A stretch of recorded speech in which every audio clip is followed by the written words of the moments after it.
The silk was a violation of the protocol. Champagne-colored, fluid, and impossibly soft, it lay pooled against the severe 1,000-thread count white of my pillow like a spill of expensive wine.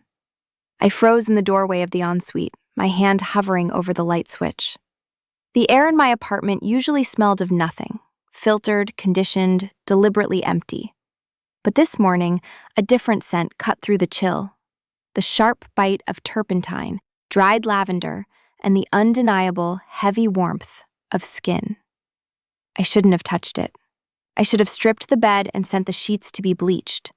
Instead, I walked to the bed, picked up the garment, and brought the fabric to my face. I inhaled deeply, letting that chaotic, earthy scent fill my lungs. It was the only evidence that for 6 hours, the ice queen of neurosurgery had actually melted. My apartment is less a home and more a continuation of the operating theater. Located on the 42nd floor, it is a sanctuary of chrome, glass, and aggressive minimalism. There are no knickknacks, no stray papers, no dust. The silence here is usually a physical weight, a protective blanket that shields me from the noise of the hospital and the city below. I walked into the kitchen, the marble island cool under my fingertips, and pressed the button on the espresso machine. The hum was the only sound in the room, a rhythmic, mechanical cadence that usually centered me. Today, however, the silence didn't feel like safety.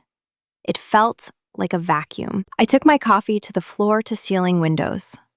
Below, the city was waking up, a grid of gray and steel. But inside, the memory of that silk chemise burned in my mind. I turned away from the view and began the process of armoring up. This is a ritual, precise and non-negotiable.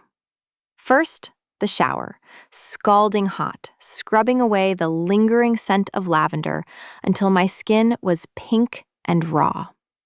Then, the clothes. I selected a charcoal suit tailored to within a millimeter of perfection. The fabric was stiff, professional, a barrier between me and the world.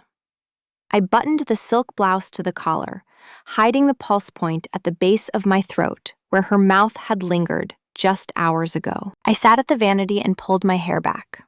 The pins slid in with familiar resistance, locking every strand into a tight, severe chignon. No loose ends, no softness. In the mirror, Dr. Eleanor Vance looked back at me, eyes sharp, expression neutral, the face of a woman who held lives in her hands and never, ever trembled. This was the face the world needed today. My phone buzzed on the counter. I didn't need to look to know what the notifications were. The media vans were already parked outside the hospital, their satellite dishes aimed at the surgical wing like weapons. Senator Sterling's aneurysm was the headline on every news ticker. The impossible surgery, they called it, a complex, deep-seated bleed that 3 other surgeons had refused to touch. They called me brilliant. They called me the Ice Queen. They said I was a machine in a white coat, a woman who had traded her humanity for an impossible success rate. I had cultivated that reputation carefully. It was a useful shield.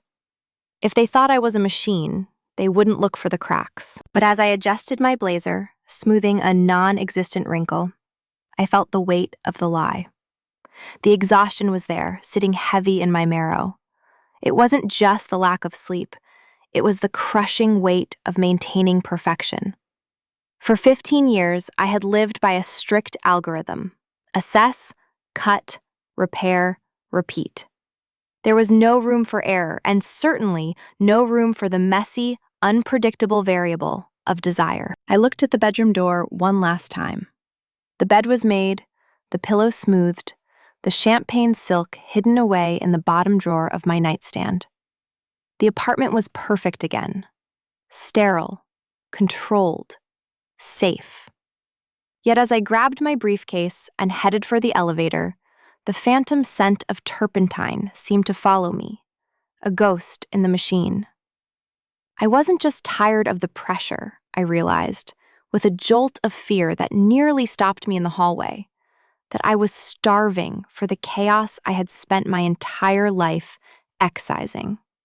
The elevator doors slid shut, sealing me in, but my hands, usually steady as stone, were vibrating with a frequency that had nothing to do with caffeine and everything to do with the woman who had left her scent on my pillow.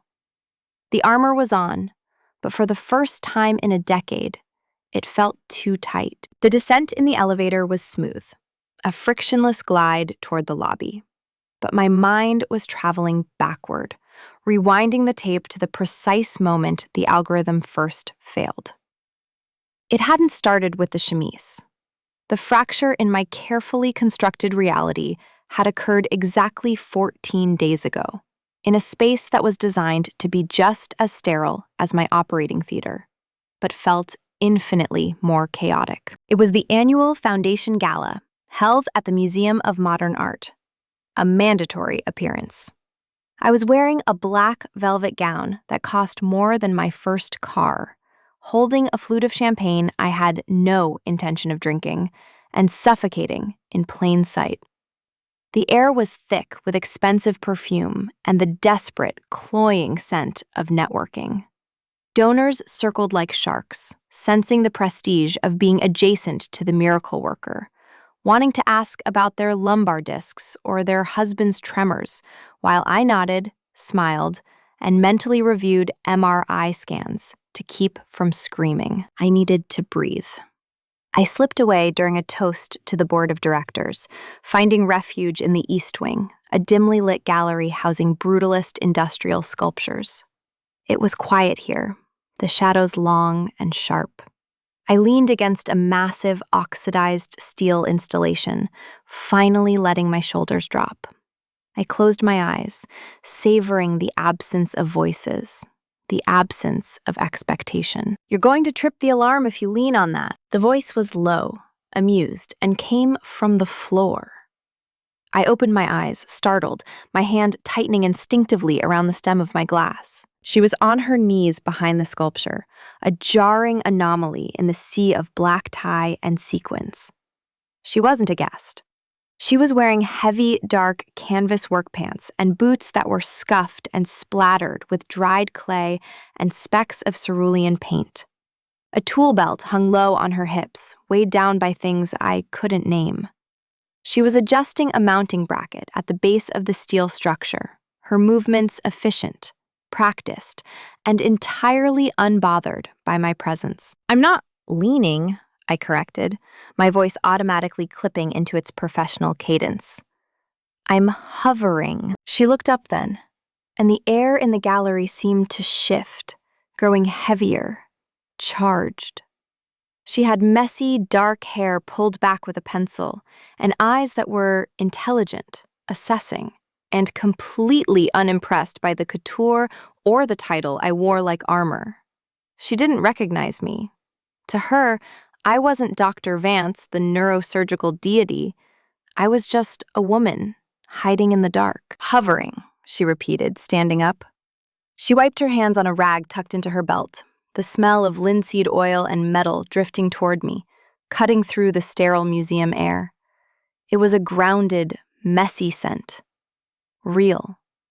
"That sounds exhausting." "It's necessary," I defended, though I wasn't sure why I was explaining myself to a maintenance worker. She took a step closer, invading my personal space in a way that should have been alarming, but was strangely magnetic. She wasn't looking at my face. She was looking at my hands. My right hand was still gripping the champagne flute, suspended in midair, perfectly steady, despite my surprise. "I watch hands," she said, her voice dropping an octave, intimate and observant. "It's an occupational hazard. I fix things that people break.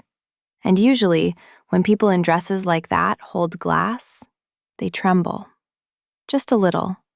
Micro tremors from the caffeine or the nerves or the weight of the money in the room." She looked up, her gaze locking onto mine, unflinching. The silence stretched, coiled tight between us. "But you," she murmured, her eyes tracing the line of my wrist. You are absolute stone. I've never seen stillness like that. It's not passive, it's active. It's a choice. I felt a flush rise up my neck, a heat that had nothing to do with the room's temperature. I work with my hands, I said, the words feeling inadequate. She smiled then, a slow, dangerous curve of her lips that made my breath hitch. She stepped closer, close enough that I could see the flecks of gold in her irises, close enough that the scent of oil and warm skin filled my senses. I bet you do, she said softly. Hands that still, they must know how to touch with intent. They don't just hold things, do they? They control them. The compliment was sultry, a direct strike to the center of my chest. It wasn't about my intellect or my reputation. It was physical. It was an acknowledgement of the power I kept reined in, the capability residing in my fingertips.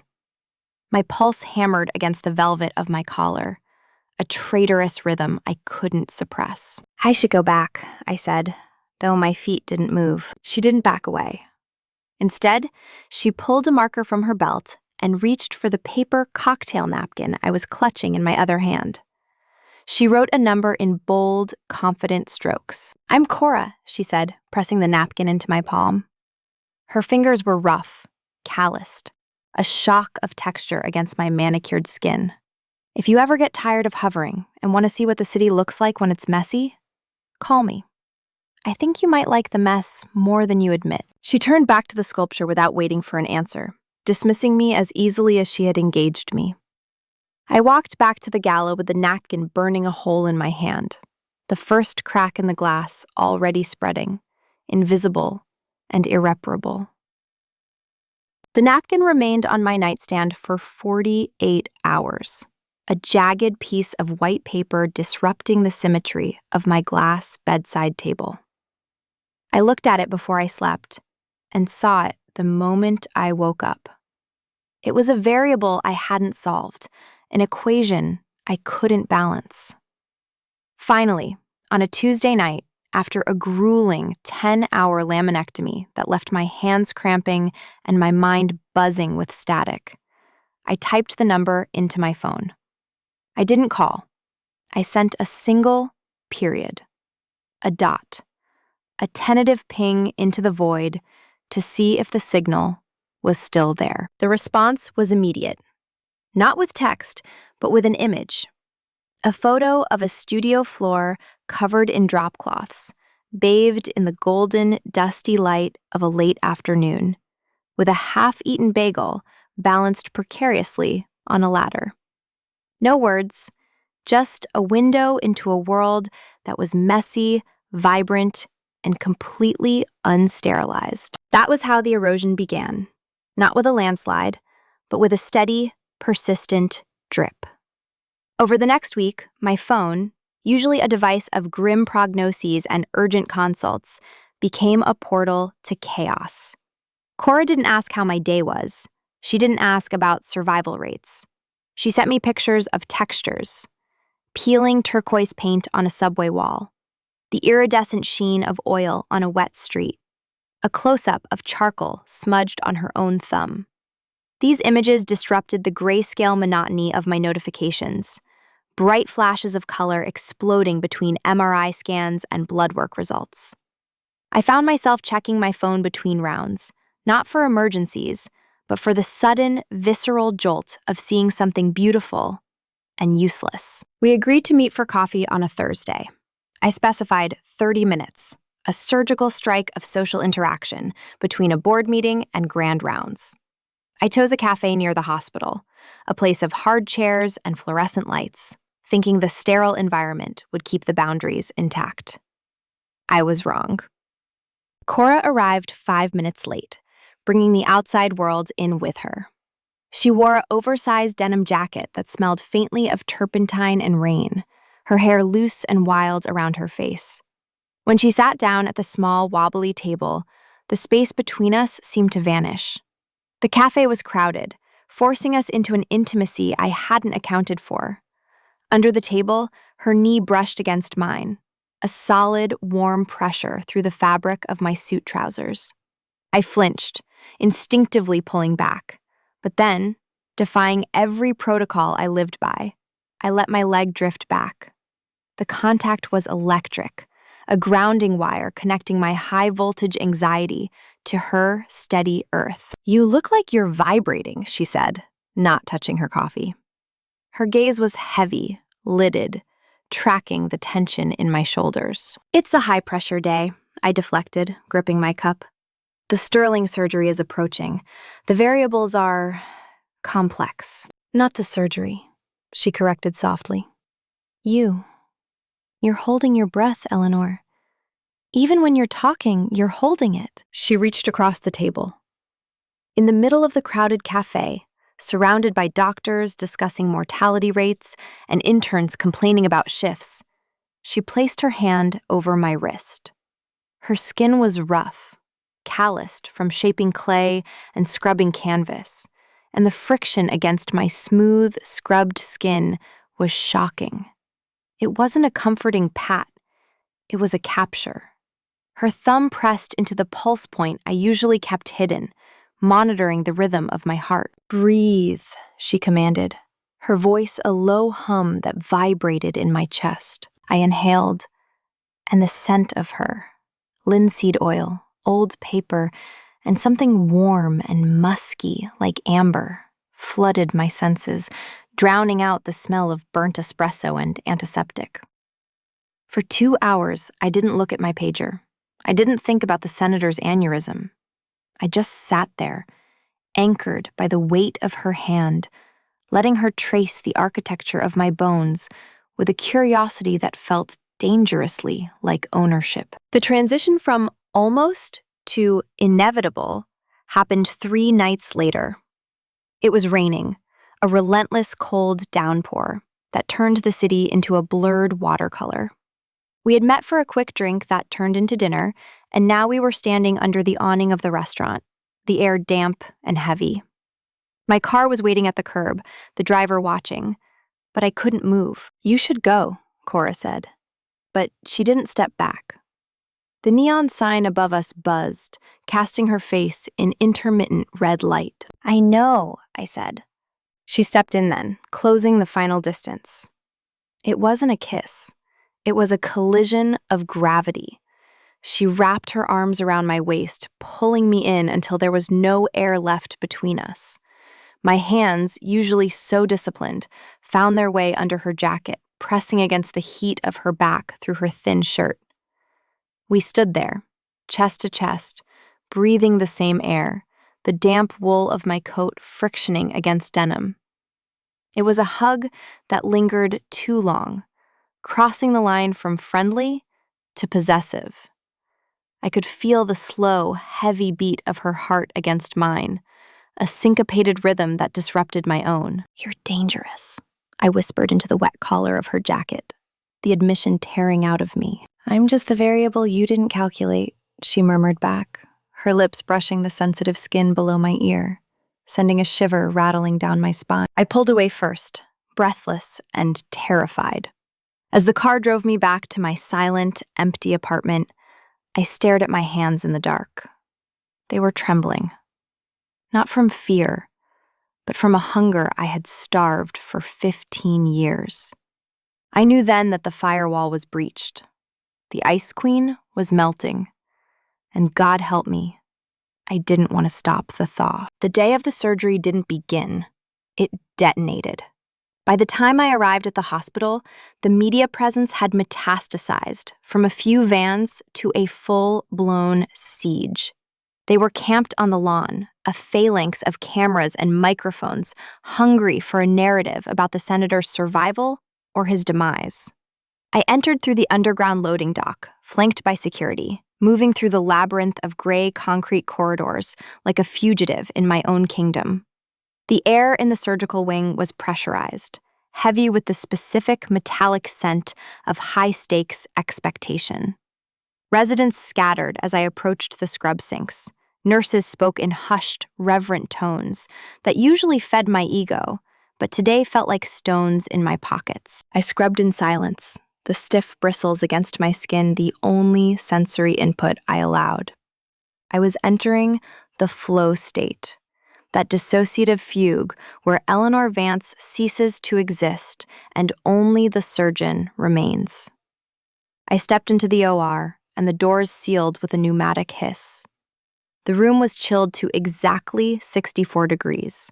The lights were blindingly bright, focused on the small, draped square of the senator's skull. Scalpel. My voice was flat, stripped of inflection. For 4 hours, I was the machine they paid me to be. I navigated the delicate architecture of the brain, moving through the sulci with a map etched into my muscle memory. There was no fear, no hesitation, only the rhythmic cadence of the ventilator and the microscopic precision of my instruments. I was absolute. I was perfect. And then the variable shifted. It was a microbleed, a vessel wall thinner than parchment giving way deep within the surgical field. The monitor's steady beep fractured into a frantic, rising alarm. The field flooded, a dark bloom of red obscuring the delicate structures I was trying to repair. In any other hands, this was a catastrophe. In mine, it was just another equation. Suction. Bipolar. I didn't shout. My heart rate didn't spike. It plummeted into a cold, terrifying stillness. I worked blindly for a fraction of a second, trusting the geometry of my own hands, feeling the vessel rather than seeing it. I clamped, I cauterized, I cleared. The bleeding stopped. The monitors settled back into their rhythmic hum. The room exhaled, a collective release of tension from the team. But I remained frozen, staring at the monitor, realizing how close the chaotic edge really was. Closing up was a blur. When I finally stripped off the latex gloves, my hands were shaking. Not the micro tremors Cora had teased me about, but violent, visible shudders that traveled up my arms.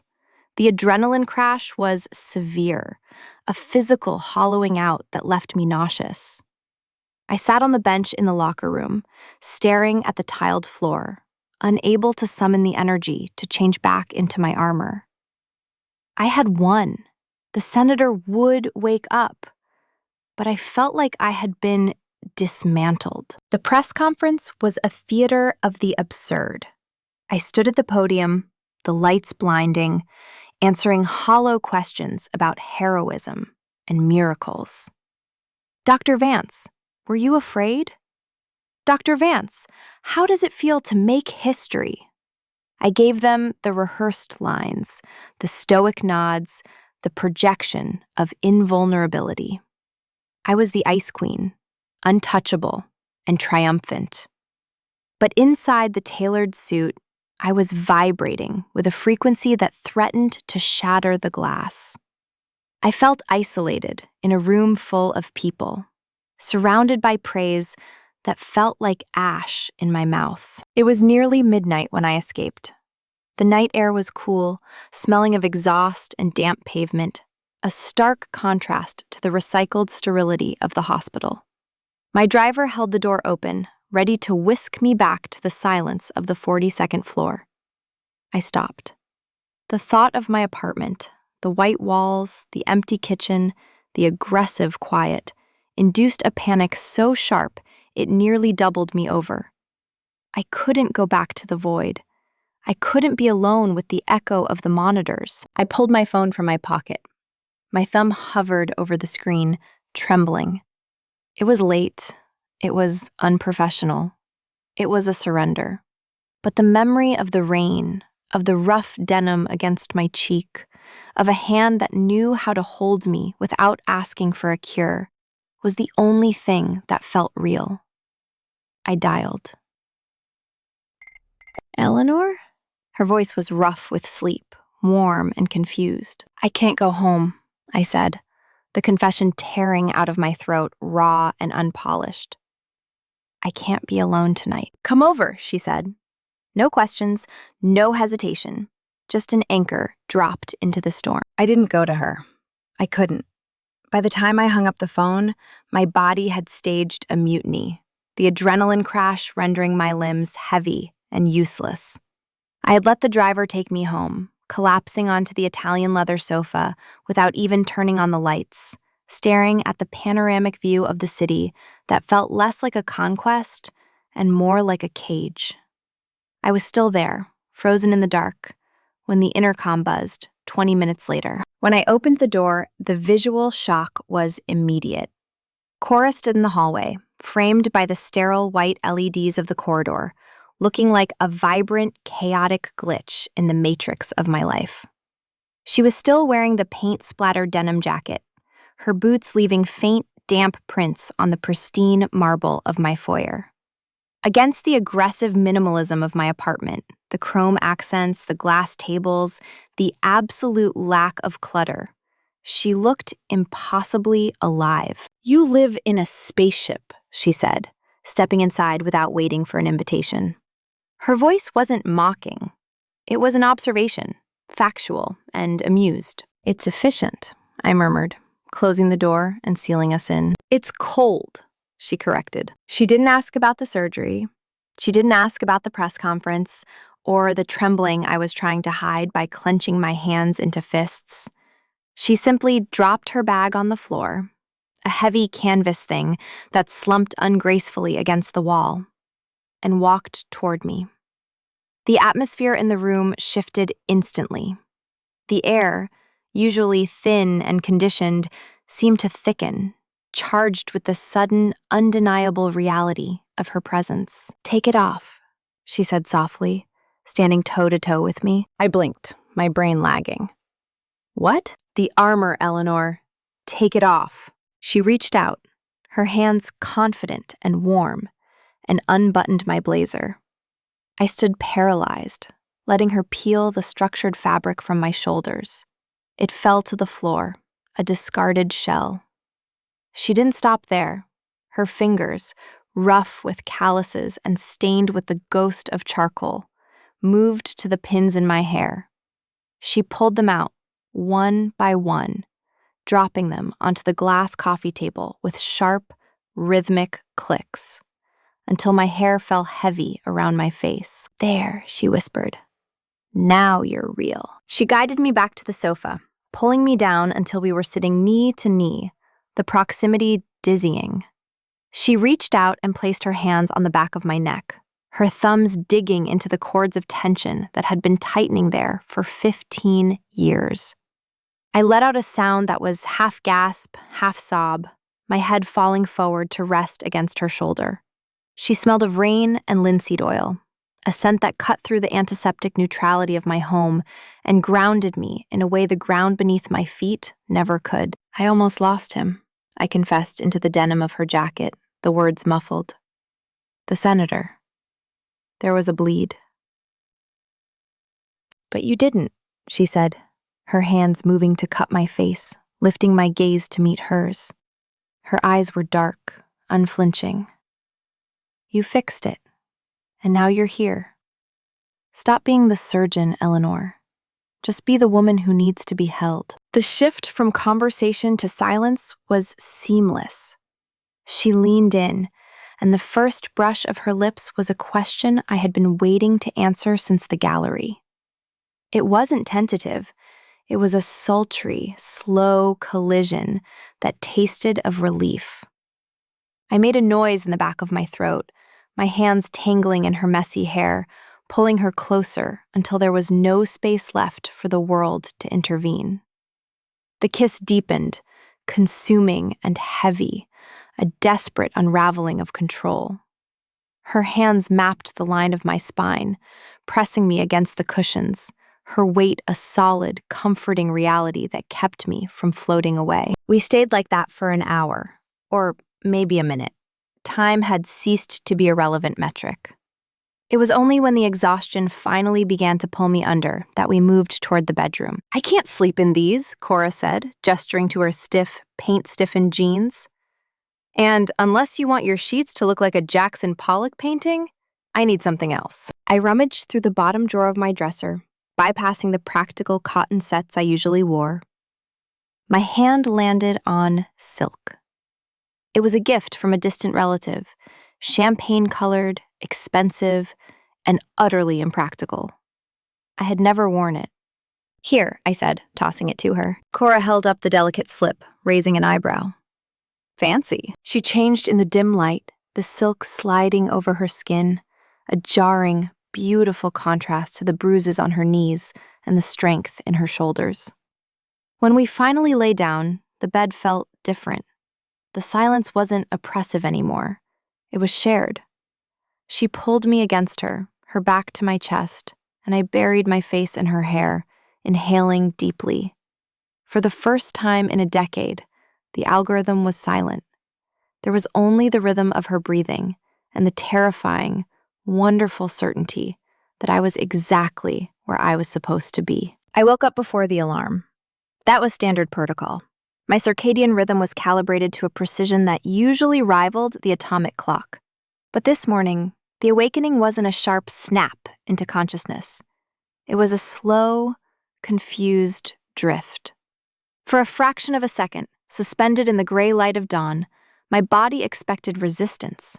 It expected the weight of an arm across my waist, the warmth of another body radiating heat against my spine, the sound of breathing that wasn't my own.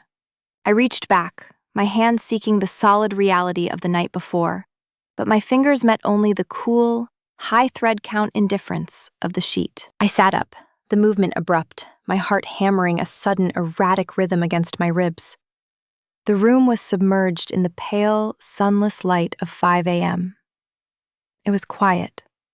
Not the companionable, heavy silence of sleeping bodies, but the hollow, echoing silence of a vacuum.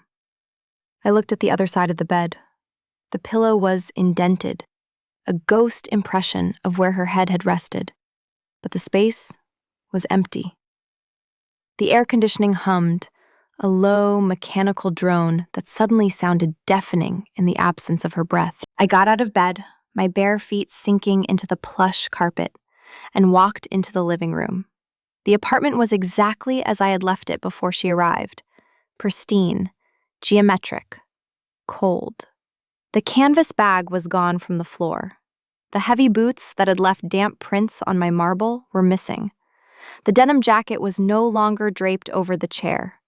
It was as if the last 12 hours had been hallucinations, a fever dream induced by adrenaline and exhaustion. Then I saw it. On the glass bedside table, next to my phone, which was already blinking with the day's urgent demands, was a piece of paper. It wasn't stationery. It was a page torn from a small sketchbook, the edge ragged. The handwriting was bold, hurried, written in charcoal pencil that left a faint smudge on the glass. "Eleanor," it read, "you have the world watching you today. They need the surgeon, not the woman who likes the rain. I didn't want to be the mess in your background when the cameras turn on. Good luck. C." I read the note 3 times. The logic was sound. It was practical. It was considerate. It was exactly the kind of rational, protective decision I would have made for myself 24 hours ago. She was giving me space. She was respecting the architecture of control I had spent a decade building. She thought she was doing me a favor by removing the variable before the experiment of the day began. But as I stood there, holding the ragged paper, I didn't feel relieved. I felt a sharp, physical ache in the center of my chest, a phantom limb sensation where her presence had been. She had called herself a mess, a distraction, assuming that her chaos was something I needed to recover from, rather than the only thing that had allowed me to breathe. I turned back to the bed, intending to strip the sheets, to erase the evidence and start the sterilization process. That's when the flash of champagne caught my eye. The silk chemise was tangled in the white duvet, a pool of liquid gold amidst the sterile snow. She hadn't taken it. She had left it there, discarded or deliberate, a soft, fluid remnant of the intimacy we had shared. I walked over and picked it up. The fabric was cool to the touch, slipping through my fingers like water. I brought it to my face, burying my nose in the silk. The scent hit me with the force of a physical blow, a complex, layered mix of the studio, the rain, and the woman who had unpinned my hair. I inhaled deeply, closing my eyes, letting the sensory memory wash over me. It was a stark, violent contrast to the antiseptic air I lived in. It was the scent of life. I lowered the silk, clutching it in my hand. The silence of the apartment, which I had once prized as a sanctuary, now felt oppressive. It pressed against my eardrums, heavy and suffocating. I looked around at the chrome and glass, at the perfect view of the waking city, and for the first time, I didn't see success. I saw isolation. The note said she didn't want to be a distraction, but as I stood there, shivering in the empty room, I realized she had the equation backward. The distraction wasn't the problem. The distraction was the only thing making the pressure bearable. The silence wasn't peace anymore, it was just loneliness, magnified by 42 floors of empty air. The hospital air, usually a comfortingly familiar blend of recycled oxygen and aggressive sanitation, hit me the moment the automatic doors slid open. For 15 years, this scent had been the olfactory signal for competence. It meant order. It meant problems that could be solved with a scalpel and a steady hand. Today, however, the sharp tang of isopropyl alcohol and floor wax didn't smell like safety. It smelled like a cage. It coated the back of my throat, chemical and acrid, making my stomach turn in a slow, rebellious roll. I walked through the lobby, usually a stride of purposeful dominance, but my rhythm was off. The cadence of my heels on the terrazzo floor felt hollow, a percussive beat that no longer matched the song playing in my head. I was carrying a secret. It wasn't a confidential file or a concealed diagnosis. It was the champagne silk chemise, folded into a tight, illicit square and tucked deep inside the inner pocket of my leather satchel. It sat there against my hip, a phantom weight that felt heavier than the medical journals and tablets surrounding it. Every time my bag brushed against my side, I felt the ghost of the fabric, a tactile reminder of the woman who had stripped away my armor and then vanished into the morning fog. I found my hand drifting to the bag's clasp repeatedly, a nervous tick I couldn't suppress, needing to verify that the evidence of my vulnerability was still there. Rounds were a blur of white coats and murmurs. I stood at the foot of Senator Sterling's bed, looking at the monitors that displayed his vitals in jagged, reassuring green lines. The team was ecstatic, buzzing with the high of a statistically improbable success. They were talking about flow rates and cognitive recovery, about the miracle I had performed. I nodded at the right intervals, said the expected words, but my focus was fractured. I wasn't seeing the data.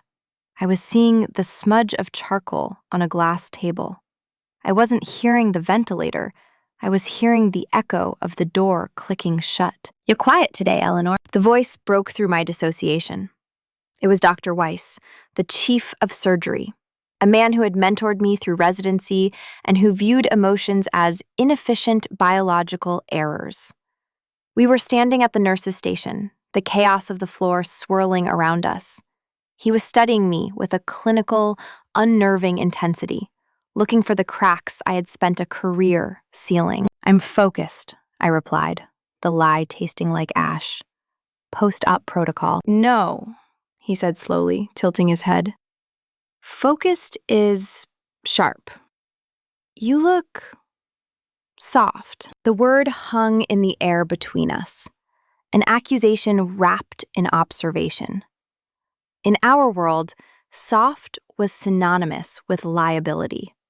It meant you cared too much, that you hesitated, that your hands might shake when the vessel burst. But as I looked at him, standing there in his pristine white coat, I didn't feel the usual flare of defensive pride. I felt a sudden, overwhelming pity for him and for the version of myself I had been 24 hours ago. He didn't know what rain smelled like on a denim jacket. He didn't know the grounding weight of a hand on the back of the neck. "Maybe I am," I said, and the admission was terrifyingly easy. I turned and walked away before he could respond, retreating to the sanctuary of the on-call room. I locked the door, the click of the latch echoing in the small, windowless space. I leaned against the frame for a moment, breathing hard, before opening my bag and pulling out the silk. In the harsh fluorescent light of the hospital, the champagne fabric looked almost alien, a fluid, organic thing in a room of hard edges and stainless steel. I brought it to my face, inhaling sharply. The scent was fading, fighting a losing battle against the hospital's aggressive sterility. But it was still there, a faint, earthy warmth that felt like a lifeline. It was a map leading out of the labyrinth. I closed my eyes, and for a second, the humming machinery of the hospital faded.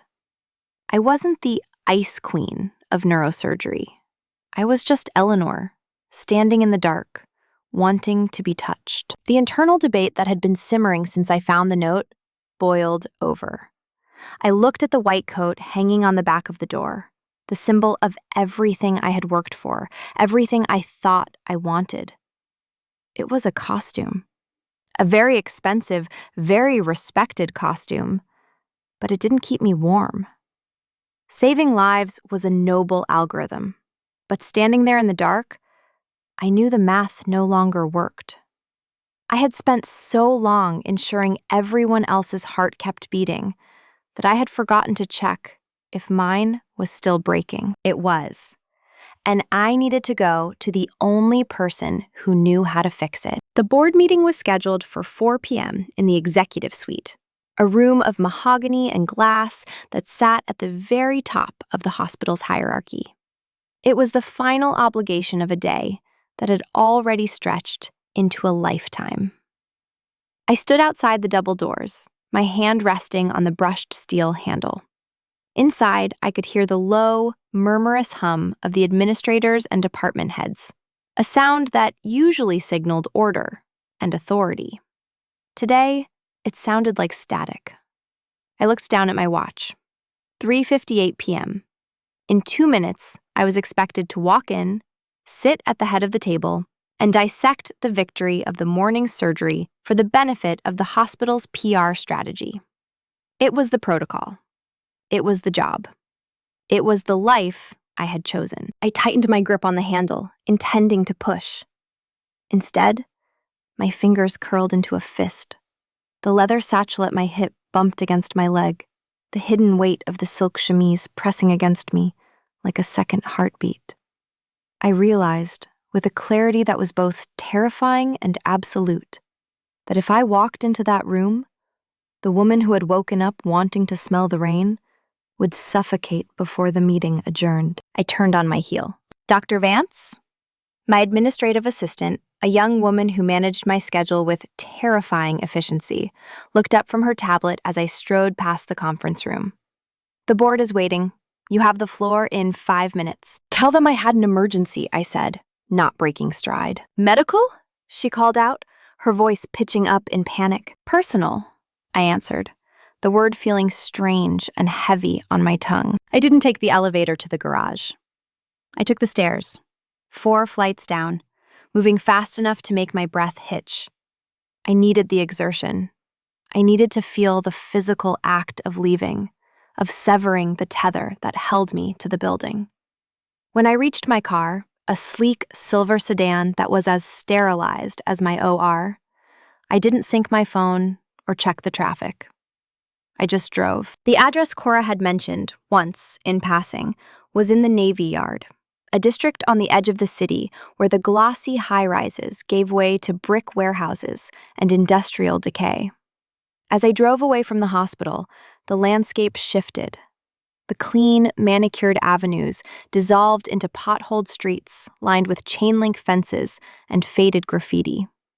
The air conditioning in my car was set to a crisp 68 degrees, preserving my bubble of control.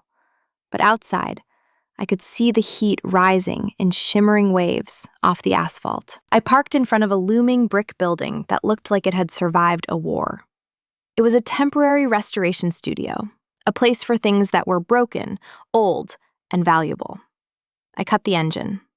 For a moment, I just sat there, gripping the steering wheel, the silence of the car warring with the chaos outside. This was a mistake. That was the logical conclusion. I was a neurosurgeon, chasing a woman who lived out of a canvas bag. I was intruding on her workspace, violating the boundary she had explicitly set with her note. But then I touched the bag again. I felt the silk. And I opened the door. The heat hit me instantly. Humid, thick, and smelling of exhaust and river water. It was a physical assault after the climate-controlled sterility of my day, and I welcomed it. I walked to the heavy metal door, finding the buzzer labeled Studio 4B. I didn't press it. The door was propped open with a brick, a casual disregard for security that made my pulse jump. I climbed the stairs. There was no elevator here. The stairwell was wide and industrial, the concrete steps worn down in the center by decades of boots. The air grew thicker as I ascended, carrying the scent of dust, old wood, and that sharp, familiar bite of turpentine. By the third floor, I was sweating. My tailored suit felt ridiculous, a costume from a play that had already ended. I could feel the dampness on my skin, the friction of the fabric, the messy reality of being a body moving through space. I reached the fourth floor landing and stopped. The door to 4B was massive, a sliding metal fire door that was pulled partially open. I stood in the shadows of the hallway, the doubt finally catching up to me. What if she looked at me with pity? What if the night before had been a curiosity for her, a story to tell her artist friends about the time she slept with the Ice Queen? My heart was hammering against my ribs, a frantic rhythm that had nothing to do with the climb. I was terrified, not of surgery, not of death, but of walking through a door and finding out I wasn't wanted. Then I heard it, drifting through the gap in the door, cutting through the heavy, dust-mote-filled air, was music. It wasn't the chaotic jazz or indie rock I had expected. It was Bach.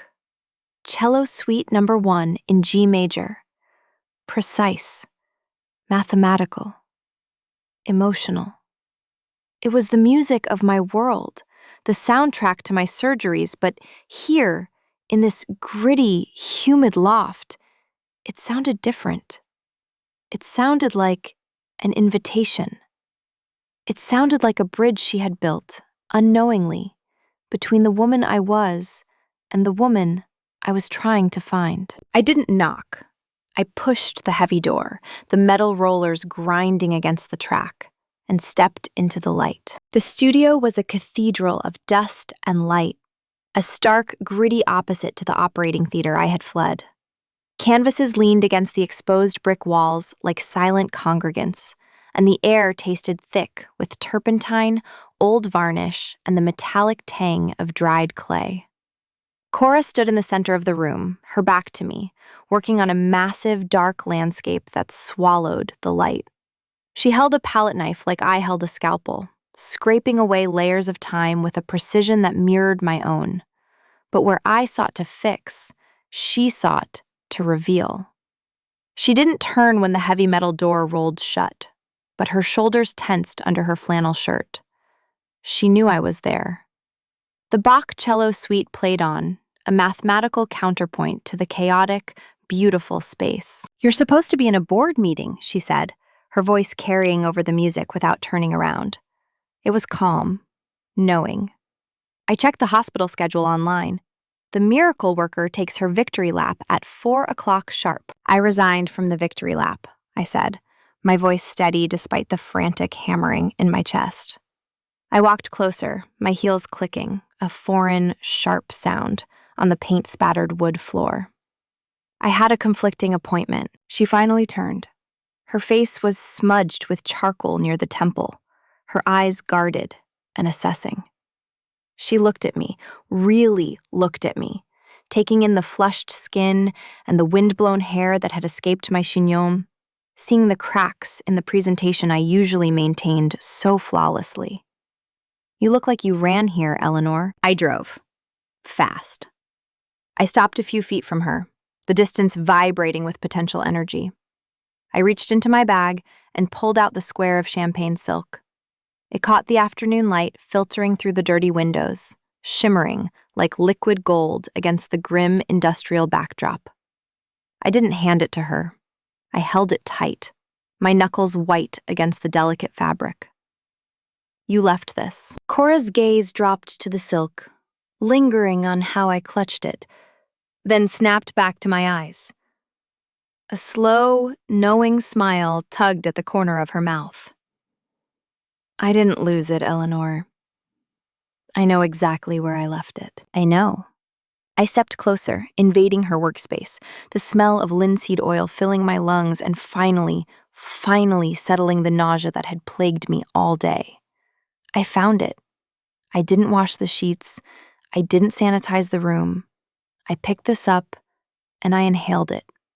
I stood in the middle of my perfect, sterile apartment, and I couldn't breathe because the air was too clean. Cora dropped the palette knife. It clattered onto a metal tray, a sharp sound that broke the tension. She wiped her hands on a rag, stepping into my space until the heat of her body radiated against my suit. "And what does the surgeon want?" she asked softly, her voice dropping to that low, sultry register that dismantled my defenses. "Do you want me to take it back? Do you want your sterile room back?" "I want the mess," I whispered, the admission tearing out of me, terrifying and liberating. "I want the turpentine and the rain. I want to wake up and find the other side of the bed occupied. The silence. It's not safety anymore, Cora. It's just noise. I can't go back to the void." She reached out, her paint-stained fingers brushing the lapel of my blazer, leaving a faint, deliberate streak of blue on the expensive gray wool. I didn't flinch. I leaned into it. "I left it because I wanted to force a choice," she admitted, her thumb tracing the line of my jaw, grounding me. "I wanted you to have a piece of the chaos, to see if you'd keep it or throw it away." "I'm keeping it," I said. "And I'm keeping you." She didn't wait for more. She pulled me in, her mouth finding mine with a hunger that erased the rest of the day. It wasn't a tentative exploration. It was a claiming. My hands tangled in her hair, the silk chemise crushed between us, a soft barrier between my suit and her work clothes. We kissed until the music stopped, until the only sound was our breathing and the distant hum of the city that couldn't touch us here. "We have to negotiate terms," she murmured against my lips, her hands resting heavy on my waist. "I can't live in a museum, Eleanor. And you can't live in a workshop. We improvise," I promised, kissing the charcoal smudge on her cheek, tasting the salt of her skin. "My apartment stays clean. Mostly. But you leave a jacket on the chair.